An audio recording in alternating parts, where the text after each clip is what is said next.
언어 영역 시절의 국어와 국어 영역의 국어를 착각하시면 안 됩니다. 자, 현대 국어에서는요, 배경 지식 없으면 아무것도 못합니다. 자, 우리가 수요와 공급을 배웠죠. 수요 공급. 복습해 볼게요. 자, 그래프 한번 그려보죠. 요렇게 한번 그려볼게요. 그러면 X축에 해당하는 게 뭐라고 그랬어요? 수량. Y축에 해당하는 건 뭐라고 그랬죠? 가격이라고 했었죠. 자, 그려볼까요? 쭉 그렸어요. 이거 뭐지요? 그래요. 공급 곡선이다라고 했고요. 그려볼게요. 쭉 여기 그려볼까? 쭉 요 정도, 요 정도, 요 정도. 여기 맞출까? 지난번에 잘못 그려갖고 대충 이렇게 그릴게요. 또, 자, 이거 뭐예요? 수요죠. 수요 이렇게 됐죠. 자, 그럼 여기 1, 10, 여기 20, 여기 30, 여기 40 이렇게 됐고, 여기에는 다시 10, 20, 30, 40 이렇게 됐습니다. 자, 그러면 보자. 지금은요, 이 상품을 20원에 팔면 한 25명 정도가 사는 이런 상품이에요. 자, 근데 있잖아요. 선생님이 돈을 좀 더 벌려고 이렇게 했다고 쳐볼게. 가격을 20원에서 30원으로 올렸어요. 그럼 어떻게 될까요? 어떻게, 그쵸? 수요도 이렇게 준다는 거죠. 20원일 때는 한 25명이 샀는데 30원으로 올리니까 한 13명? 요 정도가 사는 것 같네요. 자, 그러면 이번에는요, 가격을 조금 더 낮춰 볼게요. 어느 정도 낮출 거냐면 이번에는 15원으로 한번 낮춰 볼게요. 15원으로 낮추면은 어떻게 되나? 어떻게 되나? 이렇죠. 어때요? 30명으로 늘어나죠. 이렇죠. 그러니까 여기서 우리가 알 수 있는 거는요.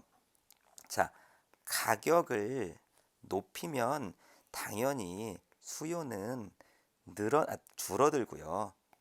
가격을 낮추면 수요는 사는 사람은 늘어난다. 이거 우리가 정리할 수 있겠죠. 이게 뭐 그렇게 어려운 일이에요? 전혀 어렵지 않은 일이잖아요. 자, 그러니까 가격을 높이면 수요는 늘어나고 가격을 높이면 수요는 줄어들고 가격을 낮추면 수요는 늘어난다 이겁니다.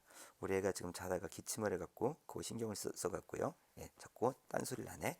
자, 여기까지는 이해가 되겠죠. 그런데 있잖아요.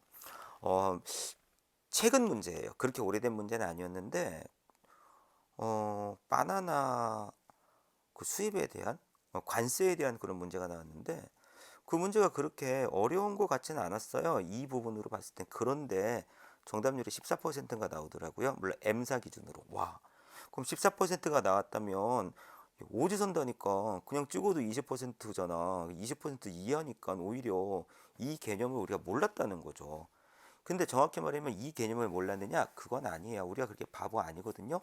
우리가 뭘 몰랐냐면 한 가지 착각하고 있는 게 있어요. 가격이 올라가면 수요가 줄어들죠. 근데 공급은 어떻게 될까? 공급은. 그쵸. 보세요. 가격 올라갔죠? 공급 곡선 요로 수렴되잖아요. 그 전에 공급 곡선은 여기 있었잖아요. 여기. 그죠? 근데 공급 곡선이 올라갔어요. 이렇게. 그러니까 가격이 올라가면은요. 공급이 늘어납니다.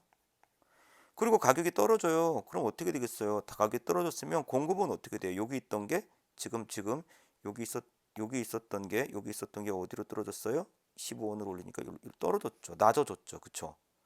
그러니까 가격을 낮추면요. 공급이 줄어들어요. 그렇죠. 근데 있죠. 학생들이 이걸 이해를 못 하더라고요.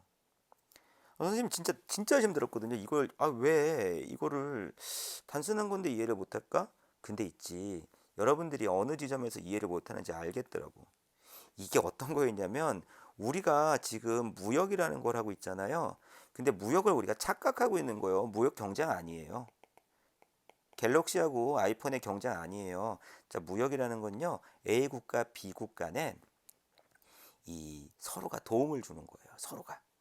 이게 지금 무역이 아니라 그냥 상품 판매라고 해도 우리가 어떤 회사에서 무슨 물건을 샀다고 쳐도요. 우리가 돈을 지급했으니까 무조건 우리가 손해본 거 그거 아니거든요. 왜냐면 우리가 그 상품을 만들 수가 없잖아요. 그러니까 그냥 누군가 물건을 샀다는 것도 나에게 이득인 거예요. 왜?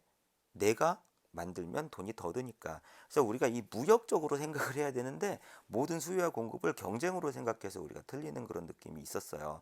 자, 그래서 분명히 말씀드리지만 무역을 한다. 무역이라는 거는 경쟁이 아니다. 그러니까 봐보세요. 가격이 올라가면은 이렇게 가격이 올라가면 원래 공급했던 사람은요 더 많이 벌고 싶어서 이렇게 공급선이 늘어나게 됩니다. 이걸 우리 뭐라고 하냐면 초과 공급이라고 하는 거예요. 그럼 똑같은 원리로 가격이 떨어지면 어떻게 되겠어요? 수요는 어떻게 되겠어요? 가격이 떨어지니까 수요는요 여기에서 여기로 더 늘죠. 이걸 우리 뭐라고 하냐면 초과 수요라고 하는 거예요.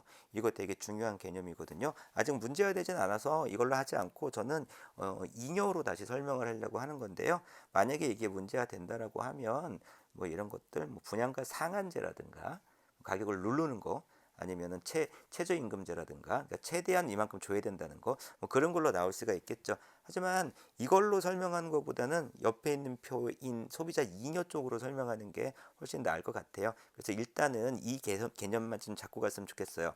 이번 절대적 배경 지식에서 뺄까 되게 생각 많이 했었는데, 아니 이래서 문제를 틀리는 경우가 많았으니까, 그래프 해석할 때, 그죠? 그래서 이거 가격 올라가면 수요 떨어지는 거 이해하겠죠? 하지만 공급 올라갑니다. 이건 무역이에요. 가격 떨어지면 수요 늘어나는 거 이해하겠죠? 하지만 공급 줄어듭니다. 그렇죠? 이런 거죠. 실제로 우리가 전 수업에서도 알다시피 이런 균형점이 자연스럽게, 이러한 원리에 의해서 자연스럽게 이게 무조건 다 형성된다라고 하는 사람은 스미스 쪽이죠. 고전 스미스. 예. 그래서 국가는 개입하는 게 아니야, 이런 얘기를 하는 부분들도 있고요. 아니야, 이거 자연스럽게 되는 거 아니야, 인간의 심리는 그렇지 않아, 케인즈겠죠. 그러니까 정부가 개입을 해야 돼, 뭐 이렇게 보는 얘기도 해요. 근데 대부분 이 부분 갖고 우리가 문제를 낼 수도 있거든요. 문제는 이것만 얘기를 하는 거죠. 이쪽 가지고 막 싸우는 얘기를 한단 말이야. 근데 우리가 이런 배경 지식을 전혀 갖고 있지 않은데 무슨 수로 그걸 할 수 있겠습니까? 그렇죠? 자, 무슨 얘기인지 알겠죠? 그러니까 기본적으로 초과의 개념을 좀 익혀주시기 바라겠습니다.